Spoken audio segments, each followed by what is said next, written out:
Live, local. This is Fox 12 Now.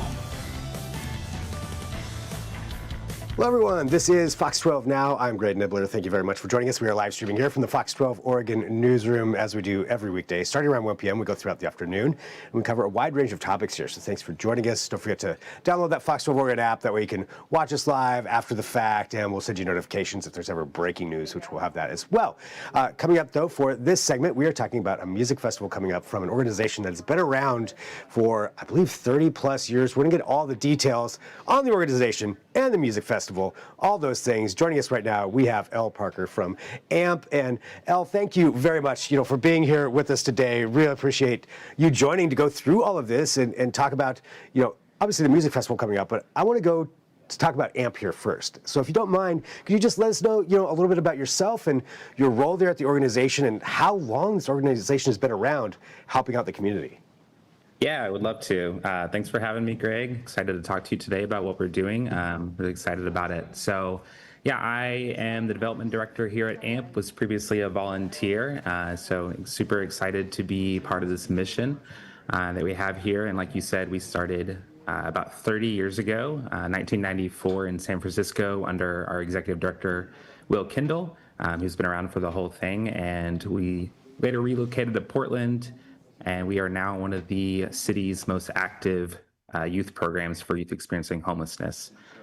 So what we do here is we're open 5 days a week, and we provide music and art education, mentorship through our volunteers.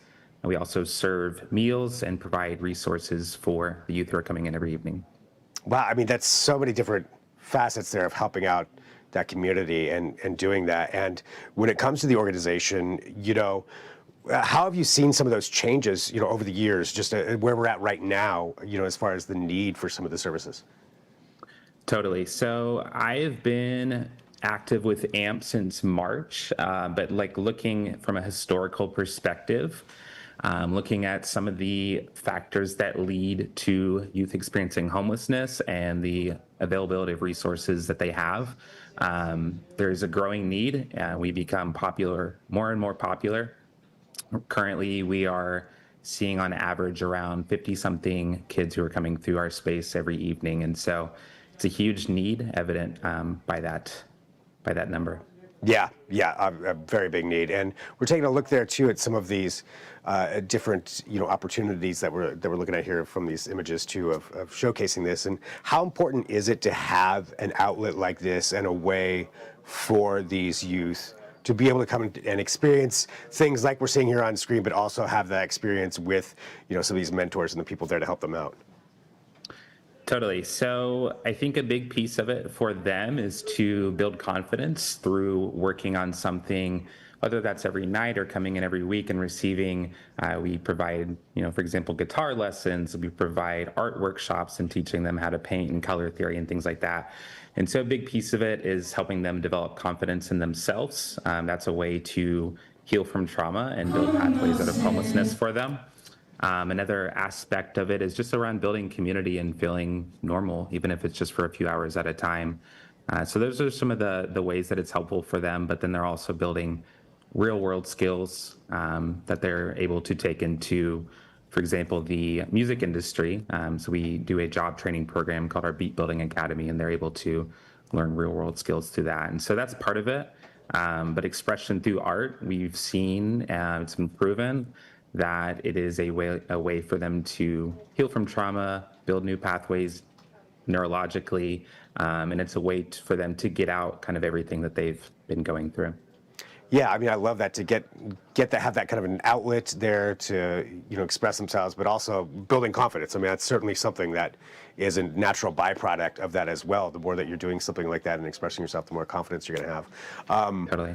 Looking at what you've got here coming up, can you tell us about the festival and how this came about?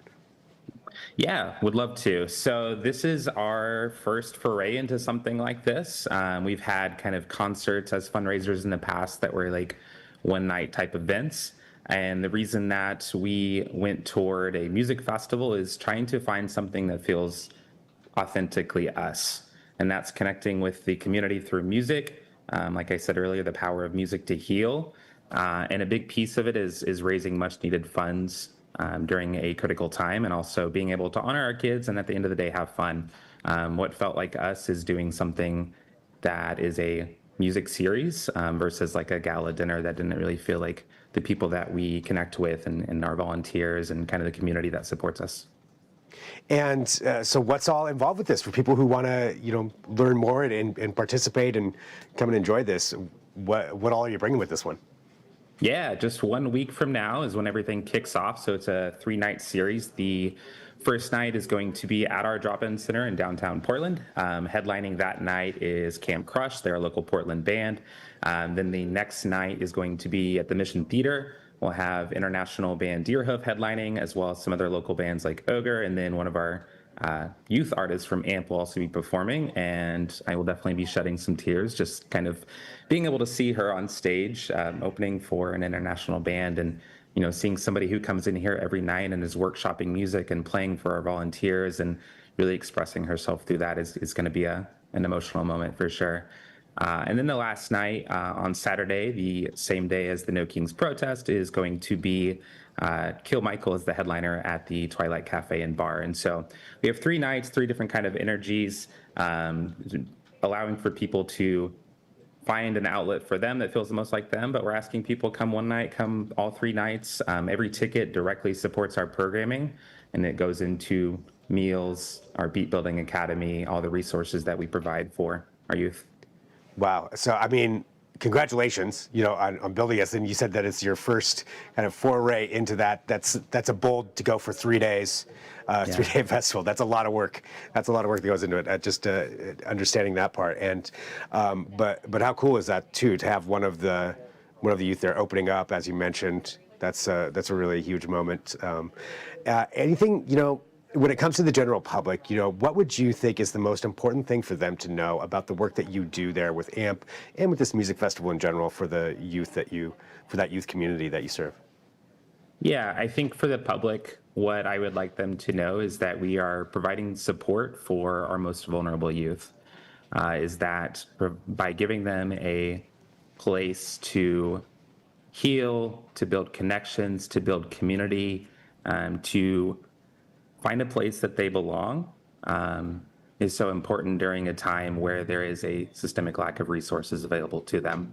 So I think what we're doing here is super exciting, super rad. That's why I came from a volunteer into a development director role, because what we're doing here, I think, is very unique, and I think I'm proud to be a part of it.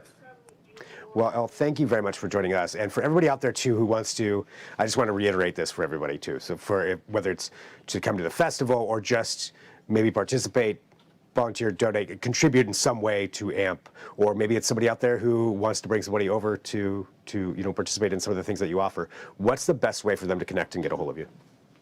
Yeah, best way is, as you have down there on the bottom of the screen there, amppdx.org is going to be where you can buy festival tickets, where you can donate, where you can sign up to be a volunteer, and also just learn about all the awesome things that we have going on. We provide even more than just inside this space. We also provide kind of like cultural field trips is what we call them, taking our kids to concerts, taking them to art museums, to dance performances, and just helping them feel normal. And so that's another piece that I wanted to mention there that we're doing and excited about. Well, thank you for joining us to tell us just about all the work that you're doing and the festival and just those different ways that you're helping everybody out with that. And I'll really appreciate you being here on Fox 12 Now. Yeah, thank you so much, Greg.